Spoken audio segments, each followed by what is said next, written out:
নমস্কাৰ মই অনুপম চক্ৰৱৰ্তী বিহুৰ এছপি আহিছে এয়া বিহুৰ এছপি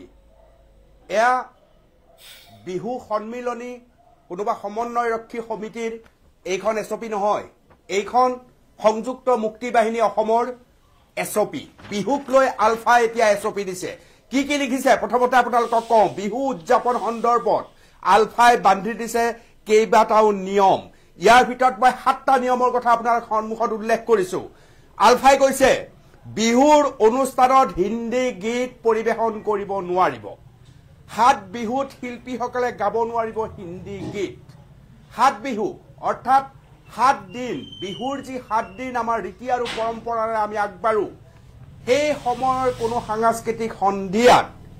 হিন্দী গীত পৰিবেশন কৰিব নোৱাৰিব কেইবা বছৰ আগলৈ যদি উভতি যাওঁ জুবিন গাৰ্গৰ নুনমাটিত এই প্ৰসংগক লৈ বাক বিতণ্ডা হৈছিল আপোনালোকৰ সকলোৰে মনত আছে এতিয়া আলফাই সমন্বয়ৰক্ষী বিহু সন্মিলনী সমন্বয়ৰক্ষী সমিতিও কৈছে 7 দিন আমি আমাৰ পৰম্পৰাত থাকিব লাগে হিন্দী গীত পৰিবেশন কৰিব নালাগে আলফাই এতিয়া কৈছে 7 বিহুত শিল্পীসকলে গাব নোৱাৰিব হিন্দী গীত বহাগৰ প্ৰথম 7 দিনত হিন্দী গীতৰ অনুমতি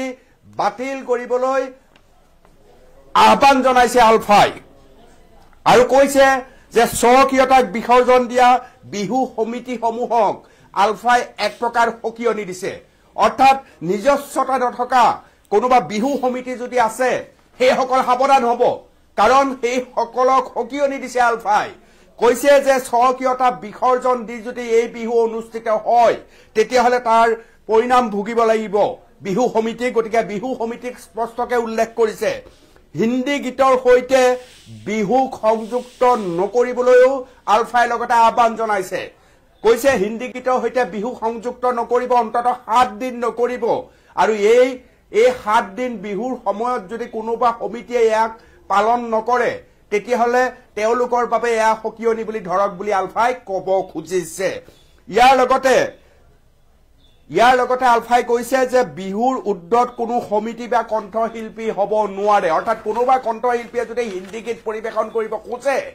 কোনোবা কণ্ঠশিল্পীয়ে যদি বিহুৰ প্ৰথম 7টা দিনতে হিন্দী গীত পৰিবেশন কৰাবলৈ চেষ্টা কৰে তেতিয়াহলে আলফাই কঠোৰভাৱে কৈছে যে তেনে সমিতি তেনে কণ্ঠশিল্পী জাতিতকৈ উদ্দত হ'ব নোৱাৰে জাতিৰ সুৰক্ষাৰ বাবে জাতিৰ বহাগ বিহুৰ ৰীতি নীতি পৰম্পৰাক সম্পূৰ্ণ বিকাশ কৰিবৰ বাবে 7 দিন হিন্দী গীতক সংযুক্ত কৰিব নোৱাৰিব বুলি ইতিমধ্যে এয়া আপোনালোকে দেখিবলৈ সক্ষম হৈছে আলফাৰ স্পষ্ট মত আলফাই পঠিয়াই দিয়া ইমেইলৰ এটা স্তৰ মই আপোনালোকক দেখুৱাবলৈ চেষ্টা কৰিছো আলফাই ইয়াৰ প্ৰথম অৱস্থাত আমি সকলোৱে জানো প্ৰথম অৱস্থাত এই সম্পৰ্কে বিহু সুৰক্ষা সমিতিয়ে কেৱল এই বছৰে নহয় ইয়াৰ আগৰ বছৰৰ পৰাই তেওঁলোকে আহ্বান জনাই আছিল যে বিহুৰ 7 দিন আমি আমাৰ পৰম্পৰা ৰক্ষা কৰিব লাগে আমি পৰম্পৰা ৰক্ষা কৰিবৰ বাবে কোনো কাৰণতে আমি হিন্দী গীতক প্ৰশ্ৰয় দিব নালাগে এই সম্পৰ্কত প্ৰায়বোৰ অসমীয়া মানুহে কয় যে বিহুৰ 7 দিন বিহু হ'ব লাগে আমাৰ পৰম্পৰা আমাৰ ৰীতি নীতিৰ আধাৰত বিহু হোৱা প্ৰয়োজন এই প্ৰসংগতে স্পষ্ট হয় যে গৰু বিহু আমাৰ এক উল্লেখযোগ্য হৈছে গৰু বিহু চহৰ কেন্দ্ৰিক সভ্যতাত গৰু বিহু এক বিৰাট সমস্যাৰ সন্মুখীন হ'বলগীয়া হৈছে মানুহে চহৰত থাকি থাকি গৰু বিহু কি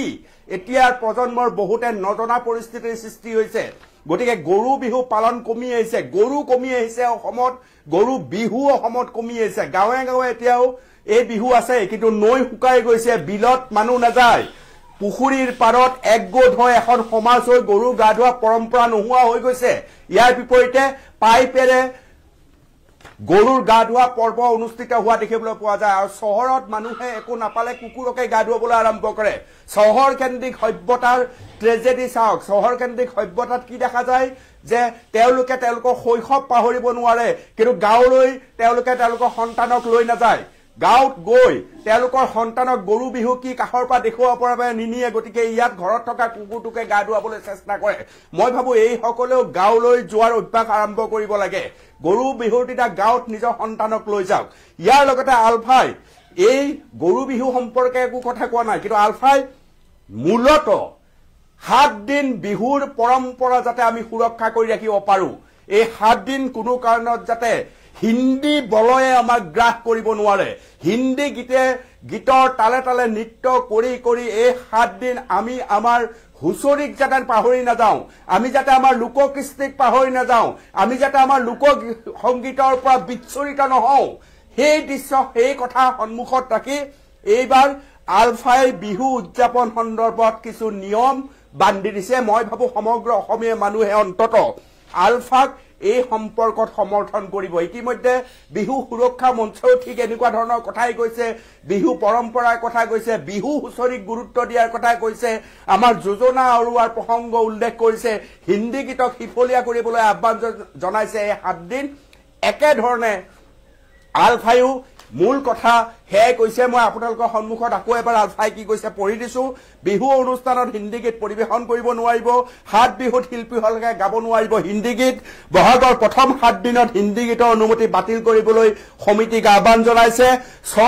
স্বকীয়তা বিসৰ্জন দিয়া সমিতিসমূহক আলফাই সকিয়নি দিছে হিন্দী গীতৰ সৈতে বিহু সংযুক্ত নকৰিবলৈ আহ্বান জনাইছে স্বকীয়তা বিসৰ্জন দিয়া বিহু সমিতিক সকিয়নি দি কৈছে আমি শাস্তি দিব নালাগে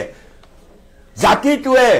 অসমীয়া মানুহে যেতিয়া আপোনালোকক অভিশাপ দিব ইয়াতকে ডাঙৰ শাস্তি আৰু একো নাই হিন্দী গীতক প্ৰাধান্য বিহু জাতীয় উৎসৱ হৈ নাথাকিব বুলি উল্লেখ কৰিছে বিহু উদ্যোগত কোনো সমিতি বা কণ্ঠশিল্পী হ'ব নোৱাৰে বুলি আলফাই স্পষ্ট কৰি দিছে এই সমগ্ৰ আলফাই যি নীতি নিয়ম বান্ধি দিছে এই সম্পৰ্কত আপোনালোকক ক'বলগীয়া কি বিহুৰ 7 দিন হিন্দী গীতৰ প্ৰাধান্য থাকিব নালাগে বোধকৰো আপোনালোকে এই কথা স্বীকাৰ কৰে এই সম্পৰ্কে আপোনালোকে মতামত জনাব পাৰে লগতে আমাৰ ফালৰ পৰা এনকে টিভি প্লাছৰ পৰা আপোনালোকক সুধিছো গৰু বিহু তাহানিৰ দৰে এতিয়া হৈ আছেনে গৰু বিহুক আমি ব্যাপক ৰূপত প্ৰচাৰ কৰাৰ প্ৰয়োজন আছেনে নাই আপোনালোকে কি ভাবে চহৰৰ ফ্লেটৰ শিশুসকলক অন্তত গৰু বিহুৰ দিনা গাঁৱলৈ গৈ গাঁৱৰ বৃহত্তৰ সমাজখনে একেলগে পুখুৰী বা বিলৰ পাৰত একেলগে গৰু বিহু পৰম্পৰাৰে গৰু বিহু পালন কৰাটো উচিত হয় নে নহয় এই সম্পৰ্কে আপোনালোকে মতামত দিব আৰু এই মুহূৰ্তত মই আপোনালোকৰ পৰা বিদায় লৈছো ধন্যবাদ